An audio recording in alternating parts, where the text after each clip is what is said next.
Hey, this is Attorney Walter, not Disability Resolution PA. A lot of you guys know me already. If you don't, I'm the most viewed disability attorney on YouTube. Now, with that said, I want to do the 5 ways to find the best disability attorney in America. And here's the deal. This video is basically a functional video for you to pick out from all the attorneys that are out there to represent you to win your disability benefits. The absolute MVP, most valuable player when it comes to the best disability attorneys nationally. You're no longer stuck with just the, the local group. You can now do the national. So let's go through that real quick. Realize, number 1, the SSA has gone virtual, meaning they conduct business pretty much anywhere and everywhere with all the attorneys. So now you can go interview essentially attorneys that are not just in your local area, not just in your little town, city, etc., but the entire country. Now, there's another thing I want to point out. Back in the day when I was practicing, I had a lot of issues with claimants that I'd have in the southern states, specifically the good old boy states. And those states in particular were highly biased against other attorneys coming and practicing in those states. But now, because of the whole, COVID situation, everything opening up, we no longer hear or see any of that bias for, well, you have to hire a local attorney to do the hearing, blah, blah, blah, blah. All of that is gone. We haven't seen that anymore, but it wasn't long ago, about 6 years ago, if you represented somebody and you wanted to do a video teleconference hearing, they would tell you that you have to give up your claimant and give it to a local attorney, which was wrong, but they did it in the Deep South. That's just how they did it. Number 2, you need to watch the video I did on the top 5 questions to ask the attorney. They are current and get right to the heart of what will win your claim. That will likely come out tomorrow, so keep an eye out for it. Also, when I was making that video, I realized I was actually making another video. The video I was making was, what are the 10 or 5 worst questions that you could ask your disability attorney? Like, what are the worst ones? And what I realized is that all these questions that you guys were asking that were just bad questions, they were all fear factor questions. They were all because you were afraid and you were looking for some ice cream, quick comfort, information that you were the disabled person that you want to be to meet and equal, the requirements of the Social Security Disability Program. So I just want to point out real quick that I made a video about the top 5 worst questions you could ask an attorney, and that actually made me realize why there was such a big problem in the industry of people calling and trying to hire an attorney, because you're not sure what questions to ask a disability attorney, and I want to give you those questions. That way you just have a better idea of how to do it.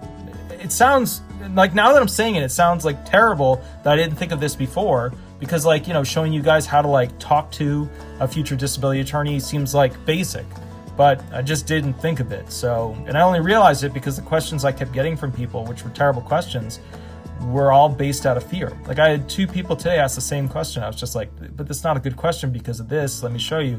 And they're like, oh yeah, but let's go on to number 3.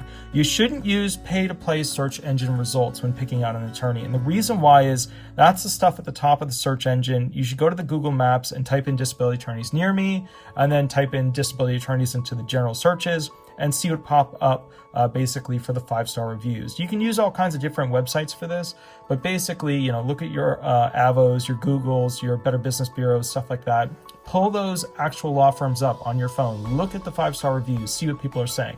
Also realize that the mega big box firms, they can pay money at a pretty high rate to it's $900 to remove a low star review, $900, that's the trade-off, to remove negative reviews.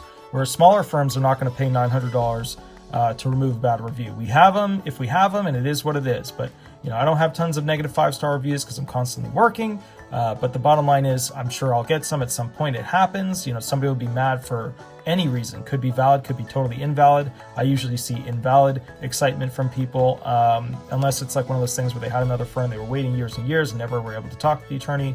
I get it. I get why you guys don't like that system, but the point is, which is why I always go to the hearings with my claimants. I run questions with my claimants, blah, blah, blah.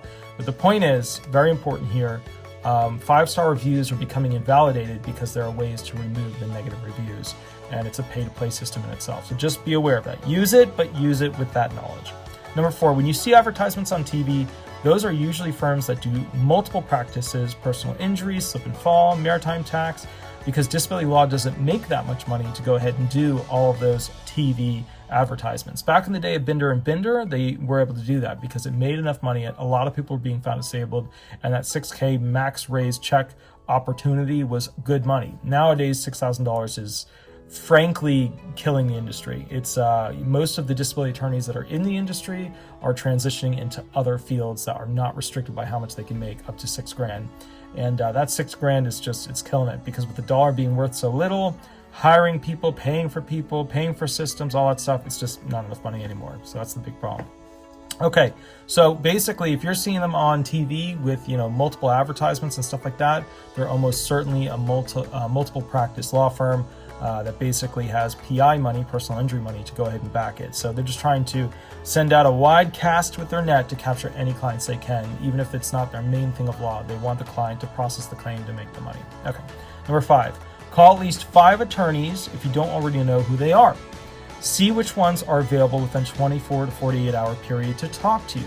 If they charge for a consultation, it's a no-go. It's an absolute no-go.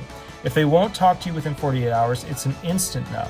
If you don't connect with them, it's an instant no. Think of this like dating someone.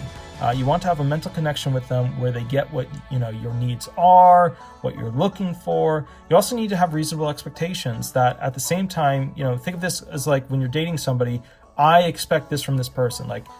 I expect this person to work with me to try and get me to be found disabled. The statement shouldn't be, this person will definitively get me found disabled, because the only people in charge of that are the judges and personnel at the SSA. So the bottom line is, it should be a reasonable expectation. I expect to work with this person, interact with this person, build my claim with this person to be found disabled. And my hopes and dreams are that I will, as a result of working with this person, be found disabled. Okay.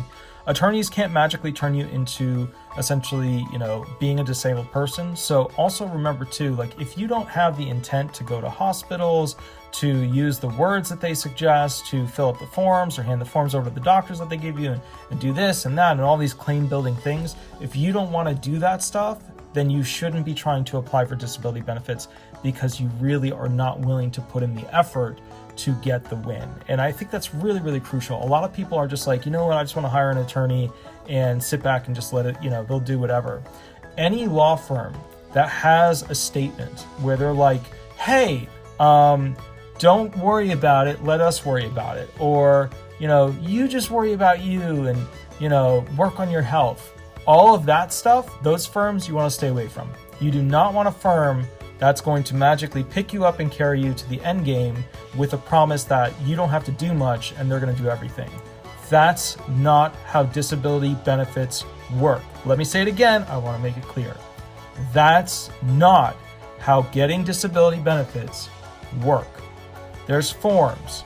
You got to fill them out. You got to call your attorney, ask them what wording you should use, what things you should consider, what things go down, what things don't go down. That's all part of the process. If you're one of those people who's like, I don't want to know, I don't care, just magically make it happen, you're going to be very disappointed, because that's not how the system works. Okay? Those are 5 ways to basically find the best disability attorney to represent you. There's lots of disability attorneys out there, but I will say this, there is a shift in the industry. Most disability attorneys are now taking on some other field to complement the disability benefit practice that they have, because disability benefits are paying so little that it's not paying for the bills to actually practice disability law. So with that said, keep in mind, you're going to be seeing a lot of disability attorneys over the next 3 to 4 years having a big transition into doing other things. In fact, the most subscribed to disability attorney on YouTube is now pushing heavily to other areas of law that they're doing, which is of course bankruptcy and workers' comp. And the point is, we're all doing some sort of transition thing, because disability benefits going forward are unlikely to be an industry that we can work and earn enough in to go ahead and have all the employees we need to do it right. You'll always have those mega big box firms that will take on, just tons and tons of claimants, do nothing with the claims or do very little with the claims, and then basically you'll be in a situation where you're sitting there going, I haven't heard from my attorney, or I didn't hear from the attorney before the hearing until the moment before, or I've never spoken with the attorney. If you're trying to hire one of those firms, then you're going to likely run into the problem of not having a connection, communication, and interaction with the firm. So just be aware, right up front, don't, you did it to you. A lot of people call me I hired this one, I just You did that to you.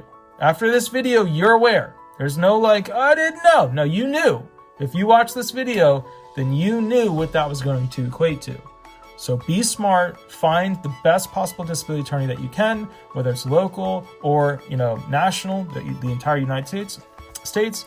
Make sure you find one that you can really connect with. Make sure you realize that, they need to be an individual that's going to work on you or work with you on the forms, work on the different aspects of the claim that need to be completed in a timely manner, file all the motions all the time, request things from the judge, give the judge ideas as to which ways it could go.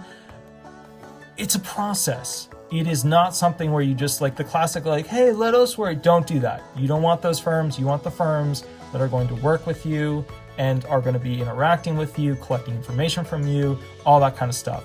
If you're not talking with the law firm, at least, once every month and a half to 2 months, then there is a problem. And that's either them reaching out to you or you reaching out to them. There needs to be communication. All right, guys, I'll catch you a little bit later.